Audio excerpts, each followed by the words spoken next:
ప్రభునామకు స్తోత్రములండి. మీ అందరికీ నా వందనాలు. అందరూ బాగున్నారండి. ఈనాటి వాక్య ధ్యానంలోనికి వెళ్ళే ముందు చిన్న ప్రార్థన చేసుకుని వాక్యాన్ని ధ్యానించుకుందామండి. పరిశుద్ధమైన మా తండ్రి, మీకు వందనాలు, స్తోత్రాలు నాయన. ఇదే నమ్మక ఆశీర్వాదకరంగా చేయండి. మీ వాక్యం ద్వారా మాతో మాట్లాడి మమ్మల్ని బలపరచమని మీ సన్నిధి సహాయం అనుగ్రహించండి. దినమంతట్లో మీ కృప, మీ సహాయం అనుగ్రహించి కృప చొప్పున నడిపించమని మీకే వందనాలు చెల్లిస్తూ యేసుక్రీస్తు పరిశుద్ధ నామమున ప్రార్థించి ప్రారంభించుకొంచున్నాం మా తండ్రి, ఆమేన్. లూకాసు వార్త 3వ అధ్యాయం 2వ వచనాన్ని ధ్యానించుకుందామండి. అన్నయ్యు కయ్యప్పయు ప్రధాన యాజకులుగాను ఉన్న కాలమున అరణ్యములోనున్న జక్కరయ్య కుమారుడైన యోహాన్నదుకు దేవుని వాక్యము వచ్చెను. ఇక్కడ మనం వాక్య భాగంలో చూసినట్లయితే అన్నయ్యు కయ్యప్పయు ప్రధాన యాజకులుగా ఉన్న కాలంలో జరిగిన సంఘటనగా చూస్తూ ఉన్నాం. అయితే అప్పుడు జక్కరయ్య కుమారుడైన యోహాను అరణ్యములో ఉన్నట్లుగా చూస్తూ ఉన్నాం. ఆ అరణ్యములో ఉన్న యోహాను యొద్దకు దేవుని వాక్యము వచ్చింది అని ఇక్కడ వ్రాయబడటం మనం చూస్తున్నాం. ఈ వాక్యం ద్వారా లూకా సువార్తికుడు యోహాను బాప్తీసం ఇచ్చేవాడని బాప్తీసమిస్తూ సేవ ప్రారంభమైనట్లుగా చారిత్రక కాలాన్ని స్పష్టంగా చూపిస్తున్నట్లు మనం చూడవచ్చు. అయితే అన్నయ్య మరియు కయ్యప్పయు యూదులు ప్రధాన యాజకులుగా, మరి అధికారికంగా కయ్యప్ప ప్రధాన యాజకుడై ఉన్నాడు. అన్నాను కూడా పెద్ద ప్రభావము ఉండేది అని చూడవచ్చు.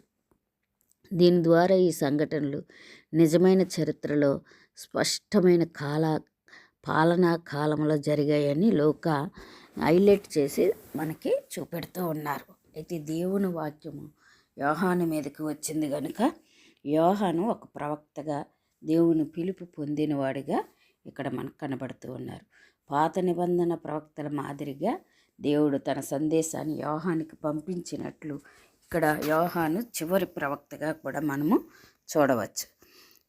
ఈ యొక్క వాక్యము అరణ్యములో ఉన్న యోహాను యొద్దకు, బాప్తిస్మిచ్చే యోహాను వద్దకు వెళ్ళటము ఇక్కడ మనకి చూస్తూ ఉన్నాం. యోహాను అరణ్యంలో ఉండటము, ఆయన జీవితము ఎలాగా నడిచింది అని చూస్తే చాలా పవిత్రంగా, అలాగే చాలా సరళంగా నడిచినట్లుగా మనము వాక్యంలో చూస్తాం. అయితే దేవునిపై ఆధారపడటం అనేది యోహాను గారి యొక్క ముఖ్య లక్షణంగా చూడవచ్చు. అయితే అలాగే ప్రజలను మనసు మార్పుకు, పశ్చాత్తాపానికి పిలవడానికి ఆయన సిద్ధమయ్యాడని కూడా ఇక్కడ మనం చూస్తూ ఉన్నాం.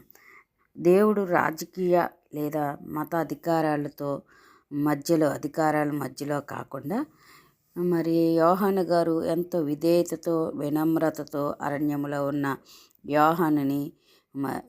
యోహాను ద్వారా తన యోచనను ప్రారంభించటం జరిగినట్లుగా ఇక్కడ మనం చూడవచ్చు. ఎవరైతే విధేయత, వినయము కలిగిన హృదయాలను దేవుడు ఉపయోగిస్తాడని మనకు వాక్యం ద్వారా తెలుస్తున్నాం.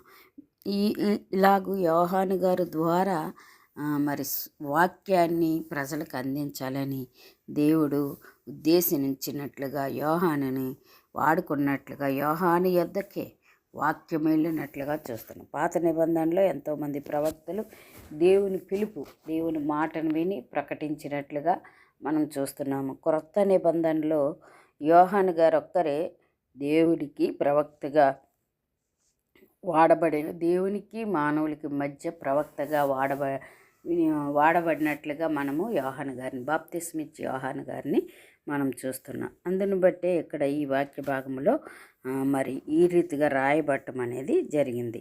అన్నయ్య కయ్యప్పయు ప్రధాన యాజకులుగాను అని రాయబడింది. వారిద్దరూ కూడా అసలు ప్రధాన యాజకులు ఒక్కలే ఉండాలి.